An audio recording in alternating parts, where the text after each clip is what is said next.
বড় ভাইয়ের মৃত্যুর 1 বছর পর বিধবা ভাবির সাথে মেঝো ভাইয়ের বিয়ে ঠিক হলো। ভাবির বাবা মা ও আমার বাবা মা সবাই রাজি আছে। আত্মীয় স্বজনরা বাকি যারা ছিলেন তাদের মধ্যেও কারো আপত্তি নেই। শুধু আপত্তি করলেন ভাবি একা। ঘরভর্তি মানুষের মধ্যে বসে ভাবি সবাইকে বললেন তিনি মেজো ভাইয়াকে বিয়ে করতে পারবেন না। যদি বিয়ে করতে হয় তাহলে তিনি আমাকে বিয়ে করবেন, আর না হলে ভাবি তার বাপের বাড়ি গিয়ে এইভাবেই একা একা সারা জীবন কাটিয়ে দিবেন। আমরা 3 ভাই, বড় ভাই মৃত রাজীব, মেজো ভাই মিলন আর আমি হলাম হৃদয়। মেজো ভাইয়াও আগে বিয়ে করেছিলেন। 7 মাস আগে তার পুত্র সন্তানকে জন্ম দিতে গিয়ে মেজো ভাবি এই দুনিয়ার মায়া ত্যাগ করেছিলেন। মেজো ভাবির মৃত্যুর পর তার সন্তানের পুরো দায়িত্বটা বড় ভাবি নিয়েছিলেন। ছোট্ট বাচ্চাটির সম্পূর্ণ দায়িত্ব বড় ভাবি নিজের কাঁধে তুলে নিয়েছিলেন।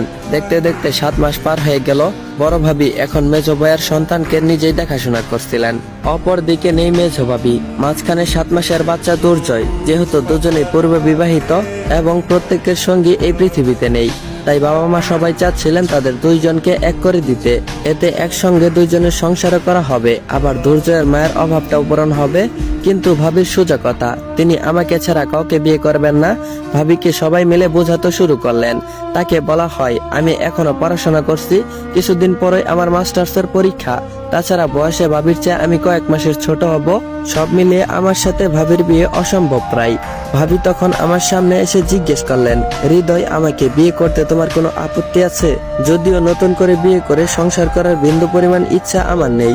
যেহেতু সবাই চাচ্ছেন তাই আমি তোমাকে বিয়ে করার ইচ্ছা জানালাম।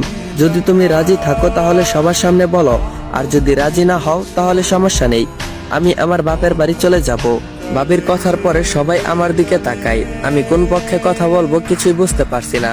আমতা করতে করতে হঠাৎ মুখ ফসকে বলে ফেলেছিলাম বাবা মা রাজি হলে তোমাকে বিয়ে করতে আমার কোনো আপত্তি নেই। ব্যাস আর রক্ষা হয় না। ফুফু চিৎকার দিয়ে বলে ওঠে নির্লজ্জ পোলা, নিজের চেয়ে বয়সে বড় ভাবিরে বিয়ে করতে চাস? তোর কি বিধবা বিয়ে করানোর লাগিয়ে শহরের মধ্যে পড়াশোনা করানোর জন্য পাঠাইছি? ভাবি বললেন ফুফু, ওকে বকাঝকা কইরেন না, এটা নিয়ে আর বাড়াবাড়ি করার দরকার নাই।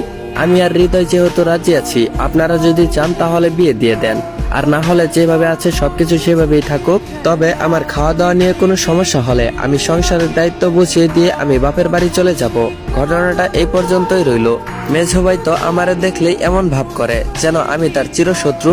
যেই বাড়িটা ছিল ভালোবাসায় ভরপুর, সেই বাড়িটাই এমন হয়ে গেল যে প্রয়োজন ছাড়া কেউ কারোর সাথে কথাই হচ্ছিল না। আমি থাকতাম খুলনার মেসে। বাড়ি থেকে এমন পরিস্থিতিতে যেদিন আমি খুলনায় চলে যাচ্ছি, সেই দিন ভাবি আমার কাছে এসে বলেছিল এই বাড়িতে মনে হয় বেশি দিন থাকতে পারবো না, যদি চলে যাই তাহলে রাগারাগি কইরো না। আমি বললাম কেন চলে যাবেন? ভাবি বললেন স্বেচ্ছায় যেটা পাওয়া গেল না সেটার জন্য জোরাজুরি হবার সম্ভাবনা আছে। যদি কখনো কলঙ্কের দাগ লাগে তাহলে সবাই ভুল বুঝলো, তুমি ভুল বুঝো না। ভাবি আমি তোমার কথার কোনো আগামাথা বুঝতে পারছি না, কি হয়েছে বলো তো একটু প্লিজ। দরকার নেই, ভাবি বলল, তুমি তো জানো তোমাদের চেয়ে আমার বাবার সম্পত্তি কোনো অংশে কম নেই, তবুও কেন এখানে আছি জানো? কারণ সংসারটা আমার। তোমার ভাই যদি বেঁচে থাকতেন তাহলে কি আমি চলে যেতাম? কিন্তু এখানে যা শুরু হয়েছে তার শেষ কিভাবে হবে আমি জানি। দুর্জয়ের জন্য খারাপ লাগে, আল্লাহ আছেন, তিনি হয়তো দেখবেন। ভাবি আর কিছু বললেন না। একবার যেটা বলবেন না বলে সিদ্ধান্ত নেন, আর সেটা তাকে দ্বিতীয়বার বলানো একদম অসম্ভব। একরাশ চিন্তা নিয়ে আমি খুলনায় গেলাম। এরপর বাড়ি ফিরলাম 8 দিন পর। দুপুরে খাবার খেয়ে মেসে নিজের বিছানায় শুয়েছিলাম। হঠাৎ ভাবির ফোন আসলো। কল রিসিভ করতেই ভাবি বলল এক্ষুনি বাসায় এসো। কেন কি কারণে কিছুই জানি না।